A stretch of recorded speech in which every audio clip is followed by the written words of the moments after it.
안녕하세요. 신지우입니다. 저는 전 세계의 미스터리한 사건 사고를 소개하고 있습니다.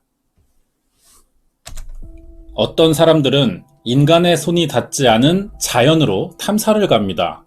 실제로 많은 탐험 전문가들이 자연에서 어떻게 생존하는지 보여주는 다큐 프로를 촬영하기도 하는데요. 여기에 관심이 많은 분들은 대표적인 방송 하나가 떠오를 겁니다. 사전에 많은 공부가 필요한 일이에요. 인간의 손을 타지 않은 자연은 어떤 변수가 일어날지 모릅니다. 사람에게 친숙한 환경이 아니라 언제 어디서 숨어있던 맹수들이 공격할지 알 수 없고, 맹수만큼 위험한 해충이나 독을 품은 식물들도 조심해야 되죠. 통신기기나 GPS도 작동되지 않아요. 그래서 한번 길을 잃으면 조난당하기 쉽습니다. 생존 확률이 크게 줄어들기 때문에 전문가라 해도 항상 긴장해야 되는 곳이죠. 훈련된 전문가들도 언제 어떻게 상황이 바뀔지 모르는 곳이기 때문에 일반인일 경우는 더 큰 위험에 처할 겁니다. 이런 이유로 일반인이 탐사를 갔다가 행방불명되거나 조난돼서 생사 여부가 불투명해진 경우들이 많아요. 생각보다 많이 찾아볼 수 있습니다. 이번 사건이 여기에 해당되는데요. 일본의 어느 대학 탐사 동아리에서 오지 탐험을 갔다가 한 학생이 조난을 당합니다. 이게 아주 미스터리하다고 하는데 어떤 일이 있었는지 알아보도록 하겠습니다. 자세한 내용이 궁금하시면 구독과 좋아요 부탁드립니다. 일본 오카야마 현에는 관광객이 자주 찾는 동굴 하나가 있습니다. 이 동굴 바닥엔 지하수가 흐르는데요. 물이 증발되면서 공기 중으로 올라가죠. 그리고 천장에 맺힙니다. 이 천장에 맺힌 물이 다시 바닥에 떨어질 텐데 그냥 떨어지진 않아요. 물 속에 첨가되어 있는 미세한 침전물을 조금씩 남겨두면서 떨어진다는 거죠. 오랜 시간 이 과정이 반복되면 노란색을 띠는 고드름 형태가 만들어집니다. 이런 고드름이 만들어진 동굴을 종유석 동굴이라고 부르죠. 오카야마 현에는 이렇게 만들어진 히메사카 종유 동굴이 있습니다. 학술적 보존 가치가 높고 연구 가치도 있죠. 그래서 천연 기념물로 지정됐고요. 기관의 허락을 받아야만 출입할 수 있는 동굴이라고 합니다. 2008년 1월 5일 이 동굴로 슈고쿠, 시코쿠 지역의 대학 탐사 동아리 학생 13명이 찾아왔어요. 고치현 대학의 3학년인 나구라 유우키라는 학생도 포함되어 있었습니다. 일본은 한국보다 기후가 조금 더 따뜻한 편입니다. 그래도 겨울은 추워요. 이른 아침에 모인 학생들은 11시 30분에 히메사카 동굴로 들어갔죠.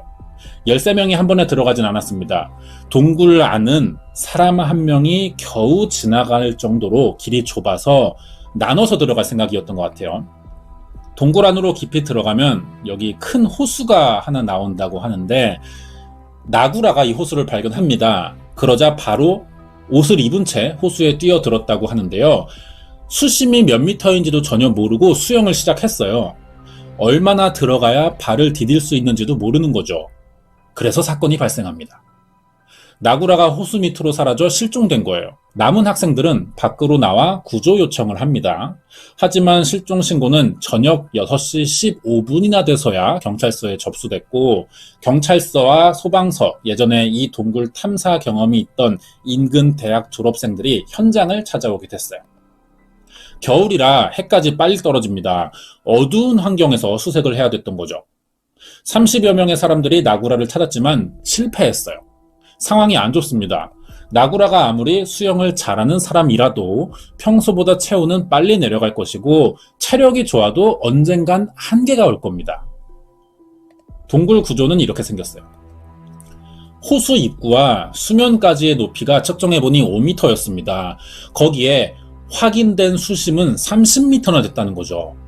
다른 사람이 나구라를 위에서 끌어올려주지 않는 이상 스스로 이곳을 올라오기는 힘들 겁니다. 수색대원들은 이미 나구라가 사망했을 것이라 판단하고 다음날 다시 와서 나구라의 시신을 인양해 보기로 했어요. 어떻게 됐을까요? 나구라는 생존한 채로 구조를 기다리고 있었을까요? 아니면 수색대원들의 생각대로 사망했을까요? 다음날이 됩니다. 일주일 가까이 나구라를 수색했지만 찾을 수 없었죠. 생사 여부가 불확실한 상태에서 더 이상 실종자를 찾는 게 무의미하다고 판단한 경찰은 나구라가 지하호수 바닥에 가라앉았을 것으로 예상하고 단순 사고로 내사 종결합니다. 아무리 사건 발생 장소가 전문 다이버도 접근하기 쉽지 않다지만 이렇게 빨리 수사를 종결하는 건 실종자 가족 입장에서 이해하기 힘든 결과일 거예요. 그러면 반대로 실종자를 구조해야 되는 다이버들의 생각은 어떨까요? 부담스럽기는 마찬가지인 환경이라는 거죠. 자, 이런 설명을 해보겠습니다. 다이버들이 이런 환경인 동굴에 들어가야 했던 건데요. 자, 일단 기압에 대해 알아야 돼요. 우리는 땅 위에서 살고 있죠. 그래서 항상 어느 곳에서나 이 기압이라는 걸 받습니다. 기압은 공기에 눌리는 압력의 힘이에요. 이때 지면에서 받는 공기의 압력을 1기압이라고 합니다. 그런데 우리가 지금 공기에 눌리고 있다는 느낌은 안 들어요. 평소 땅 위에 살다 보니까 이 환경에 적응되어 있는 겁니다. 다들 기압을 받고 있지만 익숙해서 느껴지지는 않는 거죠. 그런데 이 지면에서 느끼는 압력과 이동한 곳에 압력차가 있으면 뭔가가 느껴집니다. 그때는 비행기를 타거나 산에 올라가면 귀가 먹먹해지는 경우가 있어요. 고막이 밖으로 밀려 나오면서 드는 느낌인데 이게 기압차 때문에 생기는 현상입니다. 민감한 사람들은 지하철이 지상으로 올라오는 순간에도 느낄 수 있어요. 이런 기압은 위로 올라갈수록 약해지고 물속으로 들어갈수록 높아집니다. 10m씩 깊어질 때마다 1기압이 높아지는데요. 보호장비 없이 사람은 물속 깊이 들어갈 수 없습니다. 잠수함이라도 기능에 따라서 견딜 수 있는 최대 수심이라는 게 있죠. 깊이 들어가면 공기의 힘에 눌려서 찌그러지게 되거든요. 반대로 깊은 바닷속에 살던 심해 생물이 바깥으로 갑자기 나오게 되면 풍선처럼 부풀다 터집니다. 같은 원리예요. 인간이 아무 장비 없이 우주로 나가게 되면 몸이 팽창해서 터진다고 하죠. 자, 그럼 사건이 일어난 동굴 지하 수심은 30m나 된다는 거예요. 나구라가 호수 바닥까지 가라앉은 상태라면 공기에서 받는 대기압과 수압까지 합해 총 4기압을 맨몸으로 받아내고 있는 상태일 겁니다. 보호장비도 없이 수영을 했었죠.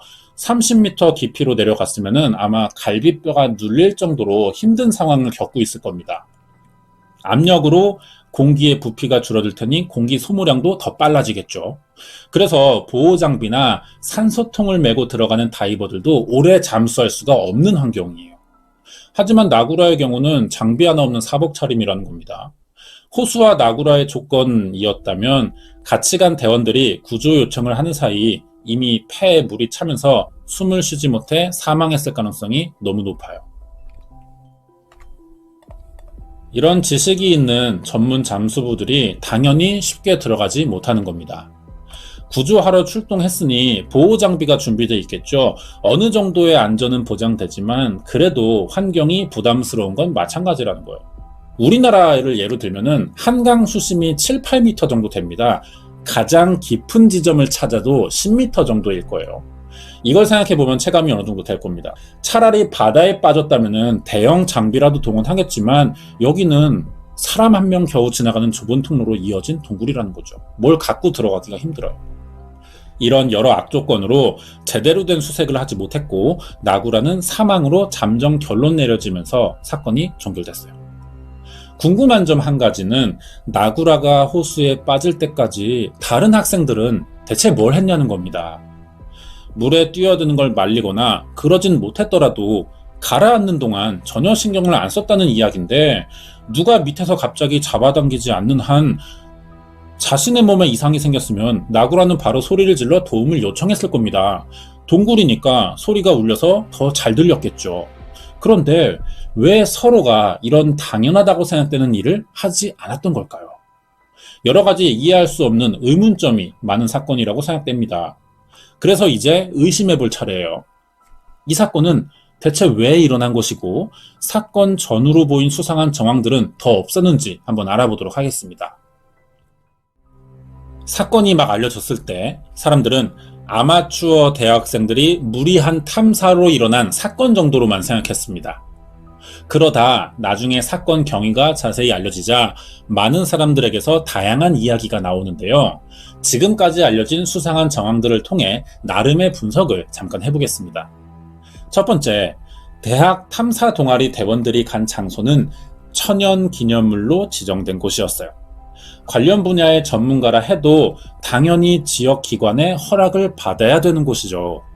그런데 문제의 동굴로 들어간 학생들은 허락을 받지 않고 무단으로 들어갔다는 겁니다. 처벌받을 수도 있는데 억지로 들어갔어요. 시코쿠 대학의 학생들이 이런 사실을 모를 리가 없었을 텐데 왜 허가 없이 동굴에 들어간 걸까요? 이 질문에 동아리 책임자인 회장과 부회장은 아무런 대답을 하지 않았습니다. 두 번째, 사건 발생 당시 탐사대원들이 제대로 증언하지 않았고 횡설수설했어요. 언론은 같은 날인데도 각각 다른 내용의 보도를 하게 됩니다. 학생들은 처음에 탐사에 모인 13명이 전부 들어갔다고 했지만 나중엔 5명만 들어갔다고 했거든요. 학생들끼리도 서로 다른 증언을 했다는 겁니다. 최종 확인된 동굴에 들어간 학생 수는 5명이 확실해 보였어요. 그리고 오전 11시 30분에 나구라를 포함한 학생들이 동굴로 들어갔다고 한 증언이 그나마 일치합니다. 동굴이 길죠. 그래서 사건이 일어난 지하 호수까지 도착하려면 몇 시간 정도 걸린다고 합니다. 여기 도착한 시간은 오후 2시 정도로 추정이 됐어요. 나구라가 갑자기 호수에 뛰어들어 수영을 시작했다는 진술도 이 시간대와 비슷합니다. 그런데 지하호수가 안전장치 없이 수영하려면 위험한 장소인 걸 알면서도 다른 학생들은 말리지 않았고 동굴 밖에 나가 경찰에 신고한 시간이 저녁 6시 15분쯤이었다는 정황이 전혀 납득되지 않는 거예요. 호수가 동굴 깊이 있어서 빠져나와 통신이 가능한 곳까지 가려면 어느 정도 시간은 걸렸을 겁니다. 그래도 4시간이나 지나서 신고를 했다는 건 너무 늦었다는 거죠. 그동안 학생들이 뭘 했냐는 겁니다. 진술상 나구라와 4명이 동굴에 들어갔으니까 남은 8명은 밖에 있었을 겁니다. 이때 현장에서 나구라가 위험에 빠지죠. 그럼 남은 4명이 나뉘어서 행동을 해야 돼요. 보통이라면 2명이 신고를 하러 나가고 남은 2명은 호수 주변을 계속 관찰해야 될 텐데 이 4명이 전부 밖에 나갔다는 거죠. 학생들이 이상한 판단을 했던 겁니다. 탐사 동아리 활동을 해왔으면 위급한 상황이 언제든지 발생할 수 있다는 걸 알았을 거예요. 이때 어떻게 대처할지 자신들끼리 나름의 약속도 해뒀을 겁니다. 사고가 생기면 구조 요청을 하는 사람과 현장에 남아서 사고자의 상태를 지켜볼 사람이 필요해요. 이건 상식적이지 않은 행동이라고 생각됩니다. 당황해서 학생들이 침착함을 유지하기 힘들 상황이었다고 해도 밖에 있던 8명까지 같은 판단을 했다는 건 이건 의문을 가질 수밖에 없죠. 이번엔 그러면 사고 현장에 출동한 사건 담당 형사의 증언을 보겠습니다. 경찰 생활 16년 동안 3번 정도 있을까 말까 한 희귀 사건이었고 성급한 구출 활동이 위험하다는 사실도 알았다고 합니다. 하지만 너무 급박한 상황이라 사람을 구해야겠다는 생각으로 동굴 안에 들어갔었다는데요.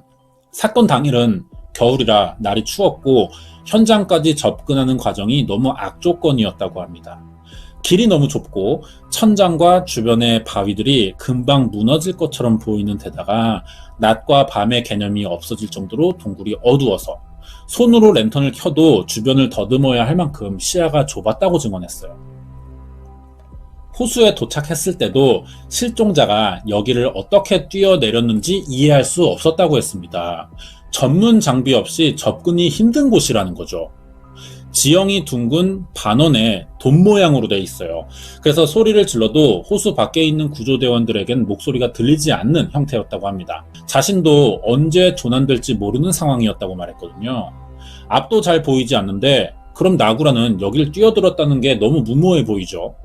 경찰은 로프를 동원해서 호수를 수색해봤지만 아무것도 찾지 못합니다. 이후 실종자 수색을 6일간 더 했지만 결국 시신을 찾지 못했어요. 사고사로 내사 종결됐습니다. 자, 그런데 사건이 일어난 후 탐사를 갔던 대학 동아리 학생들의 행동에서 수상함이 보이기 시작했어요. 당시 동아리 회장을 맡았던 사람은 하쿠마이 미호고 부회장은 이토 토모코라는 여성이었습니다. 취재 나온 기자들을 모두 피해 다니면서요. 사건이 있고 나서 사건 진술을 피했고 동아리에서 사퇴한 뒤 동아리 홈페이지에 이 학생들의 정보가 갑자기 삭제된 겁니다.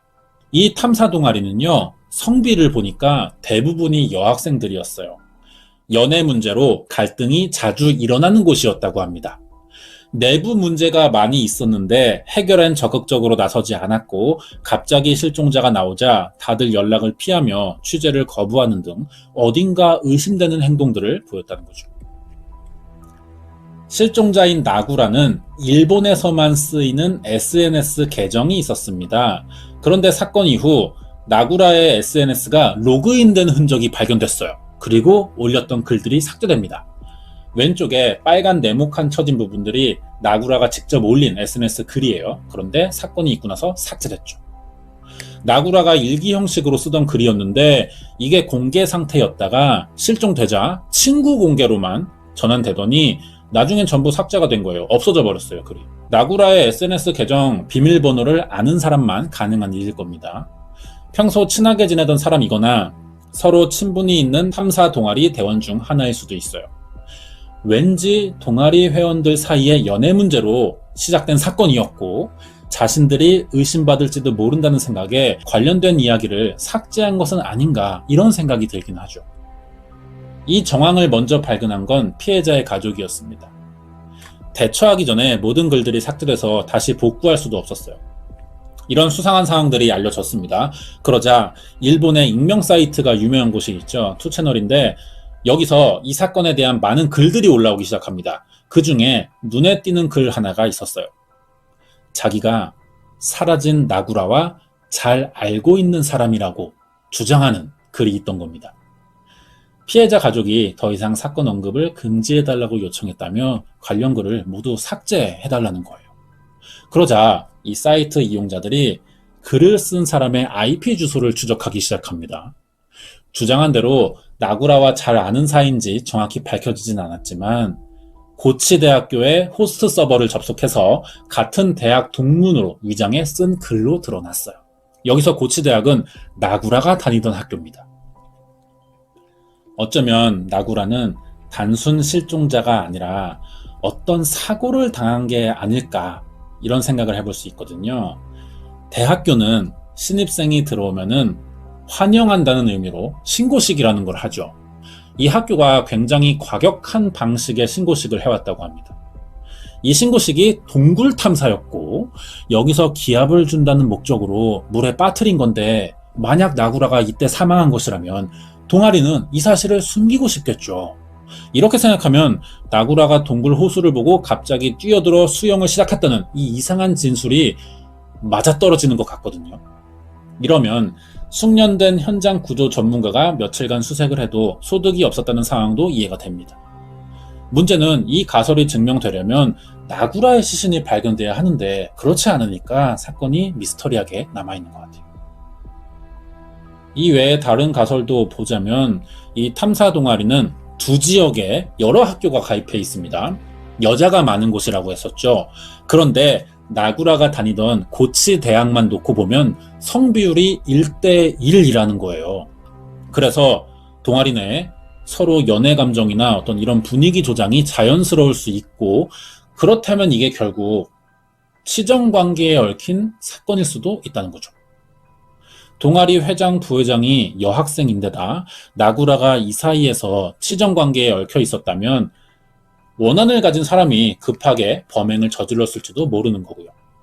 사고가 나자 책임을 피하기 위해 회장과 부회장이 급하게 사퇴하고 부원 명단에서 삭제됐어요.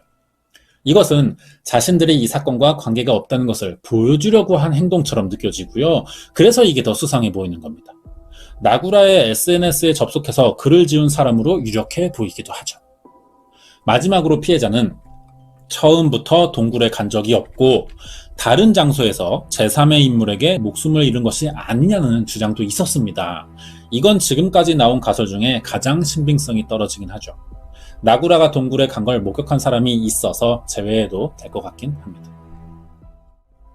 많은 사람들이 사건을 파헤치기 위해 노력을 했어요. 하지만 경찰은 단순 사고사로 결론 짓고 더 이상 수사하지 않았습니다. 실종자의 시신이 아직도 발견되지 않았다는 변수가 남아있죠, 지금. 그래서 지금이라도 만약 시신이 발견되면은 재조사의 가능성이 남아있을 거예요. 그러자니 10년이 더 넘은 사건이라는 거죠. 전문 수색 요원들도 실패했고 지금은 정말 호수 밑에 가라앉아 있는 거라 해도 물속에 미생물이나 어떤 생물들에게 훼손돼서 사라졌을 가능성도 높습니다. 따라서 시신 인양은 노력만으로는 되지 않는 불가능한 상황으로 보여요. 이렇게 끝났고 종결됐지만 내사 종결이죠. 하지만 사실은 밝혀진 게 하나도 없다는 거죠. 그래서 미스터리로 남아있는 사건입니다. 준비한 내용은 여기까지예요. 끝까지 봐주셔서 감사드리고요. 이번 이야기는 2008년 일본 오카야마 현에서 일어난 지하호수 행방불명 사건 파일이었습니다.